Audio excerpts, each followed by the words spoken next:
Eno video njikoledde ku Mountain Moloto Hotel. Jenjagala njogerere ebigambo bino nkyali Kalamoja. Omanyi lwaki Uganda yesinga amakolero amangi mu Afrika? Omanyi lwaki President Museveni tacheguya buyambi bw'abazungu yabagamba nti Uganda kati ngagga? Njagala owulire ebigambo bino n'obwegendereza. Awo yali mu lukuŋŋaana nga ali mu kubuusa mawanga ga Afrika si mukotogezi, yababuulira ekituufu nti mba mwagala okukulaakulana mukole kino. Njagala owulize n'obwegendereza tweyongereyo. What did you say about the modern slavery of the Africans of producing raw materials? I banned the export of minerals from Uganda and I banned them. Piga marufuku. Then the agents were going in the corridors, what Mufanyi, no mineral will come from Uganda if it's not processed.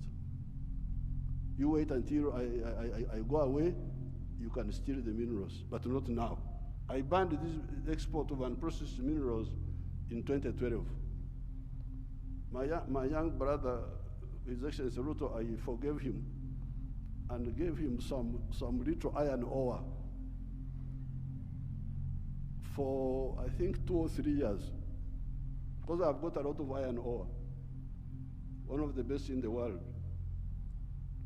I told him, His Excellency Ruto's man, Muindi wa hapa Kenya, you come and build the steel factory in Uganda at the iron ore. Oh, yeah. I've already built in Mombasa. So I said, okay, because of my young friend, I give you some iron ore for 2 or 3 years, but come and put the factory here. Now you can imagine akili ya watu wenu, my civil servants. An Indian wanted to take that iron ore to India. Imagine. Iron ore in our language is called obtare, but it is soil, black soil. If you kawulidde bulungi. Olunaku lw'eggulo nakoze video nabaddeko e Kalamoja ku factory emu nga ekola ebintu ebiva mu mayinja. Omusajja n'atugamba afandi yabadde akulira factory eyo n'atugamba nti Abachina baali baagala kukwata mayinja gano bagasitule bagatwale ewaabwe China bakolereyo ebintu. President Museveni n'abagamba wacha. N'agamba kukiteebereza buteebereza nti mwagala kutwala raw materials. Wano temuddamu wadde okulinnyawo. N'abagamba muyina ku exporting ekintu eki finished goods. Tishi yali ategeeza. Kumbe yali yagaana dda, ye yabuuka dda, yabaaninga mu 2012. Ye n'abuuka n'agamba nti bali Abachina bwe batwala ebintu eri ne bakolerera amakolero. Jukira ekintu kye tuli mu kugamba abantu esaze kibayita value addition. Nti bw'okwata raw material kabe pamba olina omwongerako value osobola omufunamu. Kazibe mwanyi olina ozongerako value ozifunemu. Naye bw'otunda raw materials oba wetutteko obugagga, ekyokubiri abakozi obato abantu bannansi baba tebagenda kufuna mirimu.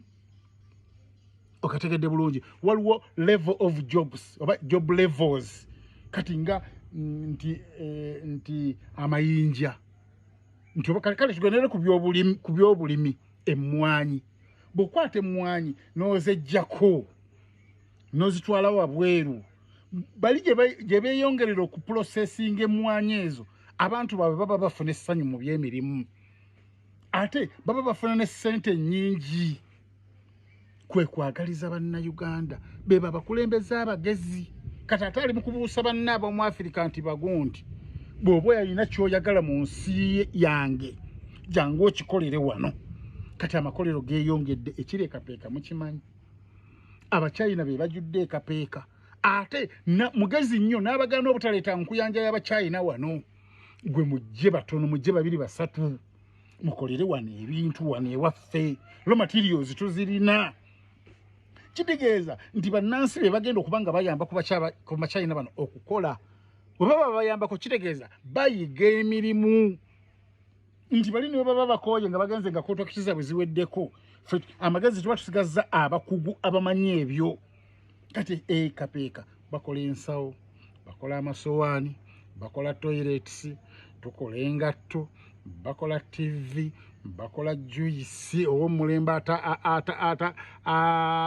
atayonooneka ebintu bingi nnyo ebikoleddwa ekapeeka mu Uganda amakolero ennammanvu wajjudde makolero tulina bannansi bainvesita abannansi abakola ng'eŋŋaano abannansi ne tubeera n'abo abeebweru abachina nga gano amayinja nga nowono wendi wennyini mu hoteri wendi wetusanze emmeeza ez'omulembe nga zakoleddwa mu mayinja ate ge twabadde tulaba eri olwo ensi eba tekula njagala oddemu owulira akantu kano.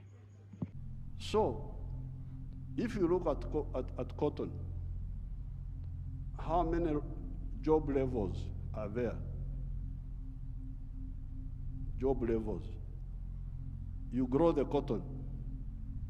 Okay, that one we do. Those jobs we do.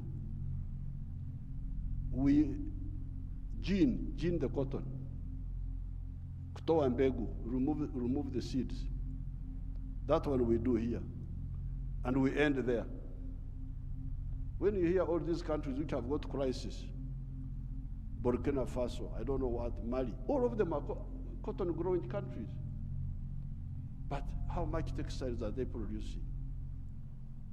They're importing textiles, I don't know from where. So now if you end at level 2,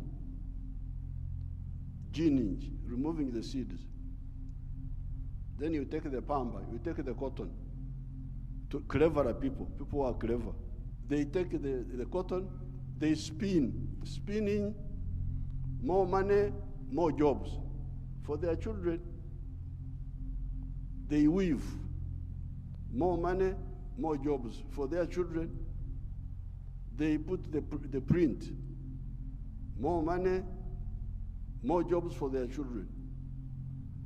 Kino bwe sikyogerera nnyo n'oba musiru oba okitegeera nti cotton aliko emirimu mingi, level y'emirimu mingi kembadde nkunnyonnyola wali nti cotton w'omulima ffe tumugjamu nsigo ne ba exportinga ne batwala ebya bigaana byonna bikolere wano kitegeeza nti job levels zeeyongera mu ggwanga buli level gye mugendako nti kati tugenda mugjamu kino tugenda muwongeramu kino tugenda mukolako kino bannansi baba bafuna emirimu era tukitegeera nti omukulembeze aba akyusiza eggwanga gye lyali siwe liri abakulembeze abaliwo mu 1962 nga tufuna independence paka mu 86 tokiraba nti nno abakira mugezi tuyina kagezi mu nnyo muyina mwebaza bwebaza kati njagala ate tusembyeyo na kano era nga yayogera jjukira abuulira amawanga ga Afirika si mukotogezi ebyo bye twagala abakulembeze abaagala ensi ffe tutambudde Kalamoja emirembe mwegiri